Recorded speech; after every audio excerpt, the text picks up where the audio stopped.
JUTC bus in that shot there. Yes. You saw that? Cool. That was deliberate. Yeah. Welcome back to Sunrise. It's back to school season, and while the kids are settling into classrooms, some parents are still adjusting to the routine, but guess what? No worries. We are here to answer those last-minute questions and calm a few nerves. So, Yendi, we are here. All right, first question. All right, let's grab one. The question says, actually, let me just say, first of all, we're in the same boat here. Yeah. My son is starting second form and is asking to take public transportation instead of having me drop him home. It would make things easier for me as I usually have to leave work to get him, but I'm a bit nervous about him navigating public transportation. Any advice? That's natural. I experienced the same nerves.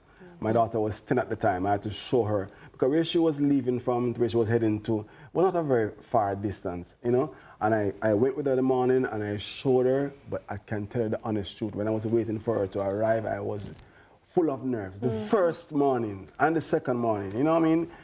But after a while, it became easier and easier. The thing about it, there's a value in it, because my older daughter said, "Daddy, I wish you had done that for me, so I'd be a little bit more independent. You know, you took us to school and back all my entire school life, and now I don't know what it is like to go and socialize in the spaces, you know? So there's a balance that you need to achieve.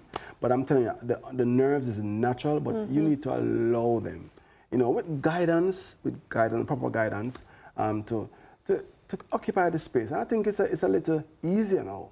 Yeah. With all that's being provided for us via JUTC. And the key thing that I would add there too is maybe the first couple of days, you do it with him. Yes. So he knows exactly where to go, he knows where to come off, what bus to get on and so on, and then you feel a bit of ease because you've guided him through, and you know that he knows exactly what to do, so you can exhale a little bit. But it's a nice age too for them to start to establish a bit more independence. It's a sweet age, because second form means he's 13, 14. Yes. So it's good timing. Good timing. All right, next up, here you go. All right, this question says, last school year I noticed my children relied heavily on AI to help with simple assignments. It says it's a matter of convenience and that it helps them save time and be more productive. Would I be old-fashioned and silly for wanting to ban them from using it? Yendi, that's No, you. you're not old-fashioned, you're not silly, because I also banned mine. So my daughter was doing a similar thing, and I am one of those parents that believe that there's something that happens when children read for themselves, write it out for themselves, it cements the information, there is a cognitive trigger that happens that can't be replicated when AI steps in. And so I think in using for research, it's a bit more helpful, but in how the work is put together and how essays are written, how presentations are put together, they need to use their brains to do that and not have AI do that work for them. Yeah. Next up. The next question says, do you think extracurricular activities are important for a well-rounded school experience?